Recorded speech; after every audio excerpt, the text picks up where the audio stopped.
Hari itu, dia sedang berenang dalam kolam. Staf menarik kait.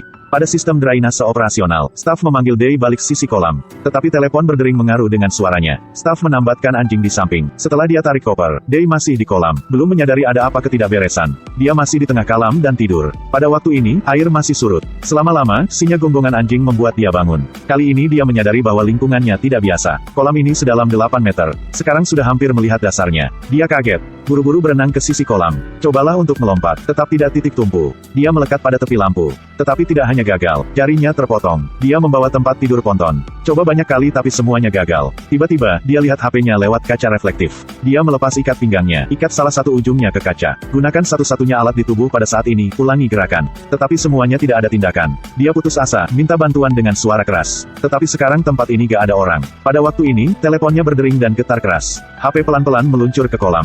Day melihat begitu. Dia dengan cepat membuat pose. Bersiap-siap menangkap HP ketika HP jatuh. Matanya dipenuhi dengan antisipasi. Tetapi pada waktu ini, anjing di pinggir kolam tidak tahu melihat apa. Dia mengongong dan jatuh ke kolam. Day melihat anjing yang berjuang di pinggir kolam. Lalu melihat HP yang jatuh akan. Akhirnya, dia memutuskan yang sulis. Dia cepat berenang ke arah Anjang. Memakai tempat tidur ponton bantu Anjang naik pinggir kolam. Balik melihat HP. Sekarang terlambat untuk kembali. Beruntung HP masih terhubung ke kabel pengisi daya. Day cepat bererang ke sana. Coba berlombat kali lagi. Tidak hati-hati, HP jatuh ke kolam. Sampai dia mengambilnya. HP sudah tidak bisa pakai. HP ini bukan dari Cina.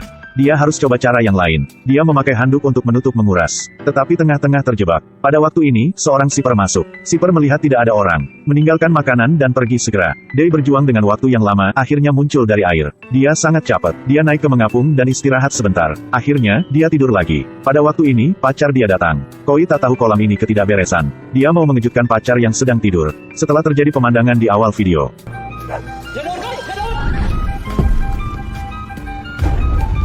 Koi jatuh pingsan. Day membawa dia ke tempat tidur ponton. Hujan mulai dengan ringan. Day peluk pacarnya. Sekarang kecuali menunggu penyelamatan, dia tidak ada cara yang lain. Tidak selama-lama kemudian gelap. Anjing mengongong lagi. Day melihat itu setelah takut banget. Tidak curiga itulah buaya. Day isyarat anjing diam. Tetapi detik terus.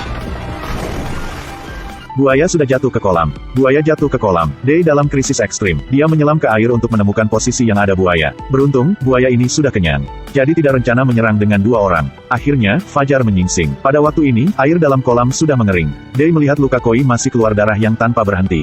Dia mau pacarnya berhenti darah keluar. Tetapak keliling ada bisa memakai. Dia melihat buaya di jarak tidak jauh. Di mulutnya bergulungan lakban. Dia pelan-pelan mendekati. Setelah perjuangan ideologis yang sengit, dia memutuskan mengambil gulungan lakban dalam mulut buaya. Dia pelan-pelan angkat tangan. Tiba-tiba anjing mengonggong. Membuat dia sangat takut. Dia isyarat anjing diam, terus kata sendiri. Pasti mendapat lakban itu. Dia menahan napas.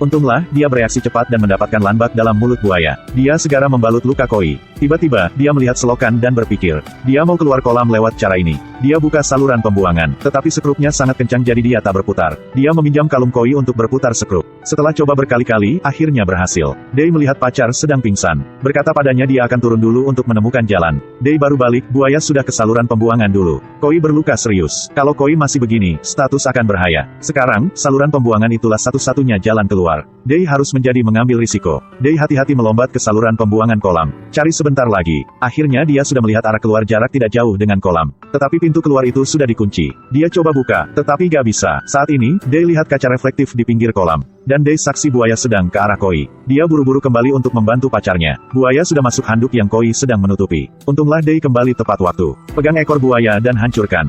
1 malam lagi sudah datang. 2 orang baik lapar maupun haus. Pada saat ini, Day melihat Anjang di pinggir kolam dengan sebungkus makanan di mulusnya. Dia baik meminta maupun merayu. Akhirnya, Anjung sudah melemparkan sebungkus makanan ke kolam. Berkat bantuan itu, 2 orang sudah bisa hidup terus. Day menderita diabetes. Dia harus menyuntik pasti waktu. Kesadarannya berangsur-angsur kabur. Dulu dia pingsan. Dia sudah menulis bantu di permukaan kolam dengan lakban. Sampai dia bangun, dia ketemu pacarnya menggoyangkan tubuhnya. Malam ini, hujan keras. 2 orang sudah bersembunyi di bawah tempat tidur ponton. Mereka harus menoleransi setiap hujan di wajah. Mereka melewati 1 malam lagi, pada hari keempat. Day melihat di samping ada telur buaya. Dia berpura-pura pingsan. Day nunggu budaya pergi ke samping. surfing, dan jatuh pada perangkap yang dia membuat. Day cepat-cepat menutup saluran pembuangan. Ambil sofa di atas. Sekarang, telur buaya menjadi milik mereka. Day pakai cara yang lama untuk menciptakan api. Mereka masak telur dan makan sampai kenyang. Setelah beres makan, kebugaran pemulihan. Dua orang kerja sama untuk keluar kolam. Tetapi tempok kolam terlalu tinggi jadi mereka masih gagal. Sekarang mereka punya satu cara, itulah membuat buaya kembali kolam. Setelah itu, mereka ke saluran pembuangan untuk cari jalan keluar. Dua orang gerak sofa. Mereka membantu buaya kembali. Koi cepat-cepat turun selokan. Dia menyadari di tangannya tidak ada cincin. Cincin itulah hadiah lamaran yang diberikan oleh Day. Itu sangat penting. Day bilang Koi pergi dulu. Dia tinggal untuk cari cincin, lalu akan pergi nanti. Pada saat ini, buaya melihat kulit telur bertebaran di mana-mana. Dia sangat marah setelah ke arah Day. Day mau ke saluran pembuangan untuk mencari Koi. Dia lari dengan cepat. Pada saat yang sama, buaya juga bergegas masuk. Day mau ke saluran pembuangan untuk mencari Koi. Day lari dengan cepat. Pada saat yang sama, buaya juga bergegas masuk. Dia lolos dari maut. Dua orang tertangkap di kolam ini sudah 5 hari. Seluruh tubuh Day berkeringat dingin. Diabetesnya kampuh lagi. Dia harus mengambil jarum suntik di pinggir kolam dengan cepat. Dia memakai alat satu-satunya di tangan. Gerak jarum suntik mendekati. Kasihan. 1 hari lagi yang lewat, Day melihat berorang di langit. Dia bilang Koi nunggu di bawah.